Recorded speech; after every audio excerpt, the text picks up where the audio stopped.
Hello મિત્રો, progress કિચનમાં આપનું સ્વાગત છે। તો આજે આપણે બનાવીશું ભીંડા બટાકાનું શાક। આ શાક તમે ટિફિનમાં પણ ફટાફટ બનાવીને આપી શકો છો અને આ શાક ઘરમાં રહેલી વસ્તુમાંથી બનીને એકદમ ચટાકેદાર તૈયાર થાય છે। તો ચાલો આપણે ભીંડા બટાકાનું શાક બનાવવાનું શરૂ કરીએ। તો તેના માટે મેં 200 ગ્રામ જેટલો ભીંડો લીધો છે।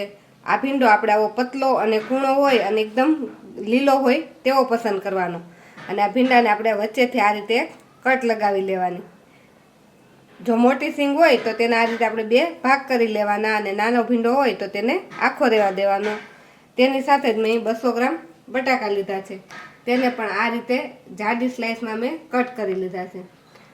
આ બટાકાની ચિપ્સ પણ એકદમ પતલી નથી કરવાની, આ રીતે થોડીક જાડી એવી આપણે બટાકાની ચિપ્સ બનાવી લઈશું। તો સૌથી પહેલાં આપણે આ ભીંડાને આપણે તળી લેવાનો છે। જો આ રીતે તમે પહેલાં ભીંડાને તેલમાં તળી લેશો તો તમારું શાક સહેજ પણ ચીકણું નહીં થાય। તો તેના માટે મેં 3 થી 4 ચમચા જેટલું તેલ ગરમ મૂકી દીધું છે। આપણું તેલ ગરમ થાય પછી આપણે ભીંડાને તેમાં તળી લઈશું। તેલ ગરમ થઈ ગયું છે તો આપણે બધા જ ભીંડાને આપણે તેલમાં એડ કરી દઈશું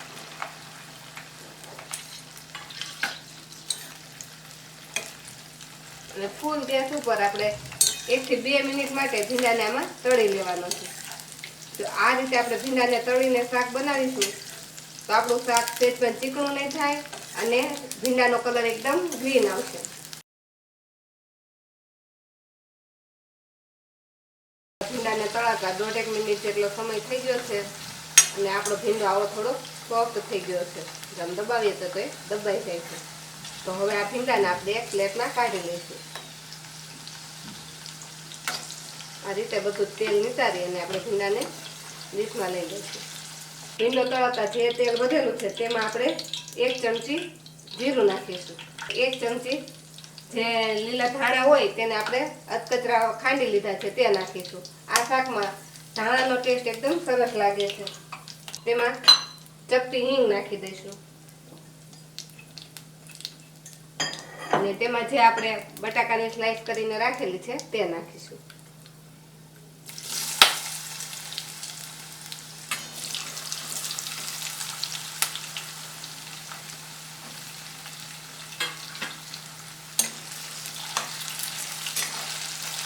હવે આ બટાકાની બધી ચીપ્સ છે તેને આપણે તેલમાં સરસ આ રીતે મિક્સ કરી દઈશું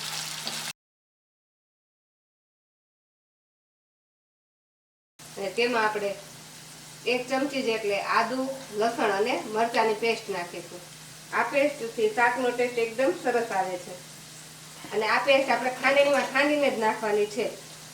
જો તમે ખાંડણીમાં ખાંડીને આ પેસ્ટ બનાવશો તો એનો ટેસ્ટ વધારે સરસ લાગશે। આપણે બટાકા સાથે આ રીતે મિક્સ કરી દઈશું।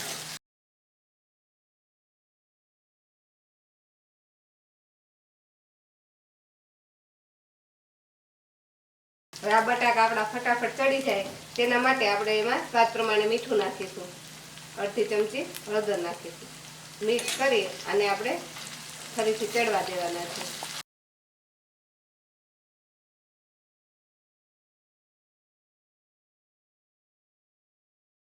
તો આપણા બટાકા એકદમ સોફ્ટ થઈ જાય અને દાજે પણ નહીં તેના માટે આપણે એક ડીશ આ રીતે લઈ લેશું, તે ઢાંકી દઈશું અને તેના પર થોડું પાણી નાખી દઈશું।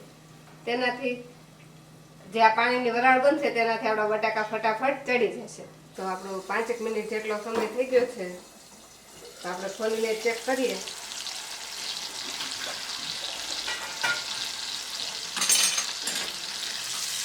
આપણા બટેકા એકદમ સોફ્ટ થઈ ગયા છે તો તેને આ રીતે દબાવીએ તો તે આસાનીથી તૂટી જાય છે। તો હવે આપણે આમાં મસાલા કરી લઈશું અને આમાં 2 ચમચી જેટલો શેકેલો ચણાનો લોટ નાખીશું।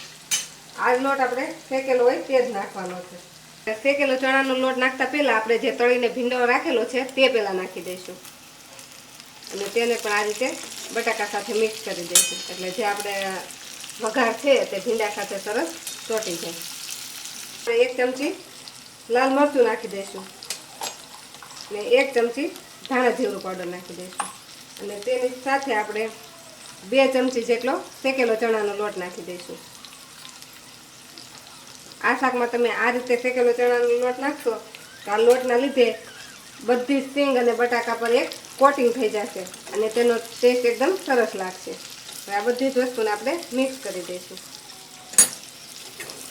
તો આ રીતે બધી જ વસ્તુ સરસ મિક્સ થઈ ગઈ છે અને આપણું એકદમ ટેસ્ટી એવું શાક બની ગયું છે. તો હવે આને આપણે ઢાંકી અને 2 થી 3 મિનિટ માટે આ રીતે રહેવા દઈશું, એટલે બધા જ મસાલા શાકમાં સરસ ચડી જાય.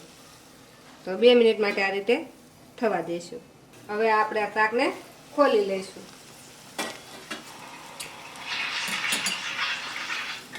તો આપણું એકદમ મસ્ત એવું ભીંડા બટાકાનું શાક બનીને રેડી થઈ ગયું છે.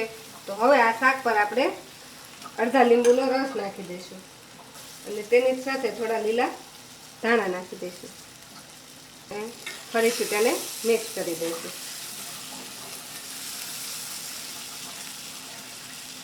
તો એકદમ ટેસ્ટી અને ચટપટું એવું ભીંડા બટાકાનું શાક બનીને રેડી થઈ ગયું છે. આ શાકને તમે ગરમા ગરમ રોટલી સાથે સર્વ કરી શકો છો કે બાળકોને લંચમાં કે ટિફિનમાં પણ આપી શકો છો. તો એકદમ ટેસ્ટી અને ચટપટું અને જોતાં જ ખાવાનું મન થઈ જાય તેવું ભીંડા બટાકાનું શાક બનીને રેડી છે. જો તમને અમારો આજનો વિડીયો ગમ્યો હોય તો અમારા વિડીયોને લાઇક કરો અને પ્રોગ્રેસ કિચન ચેનલને સબસ્ક્રાઈબ કરો.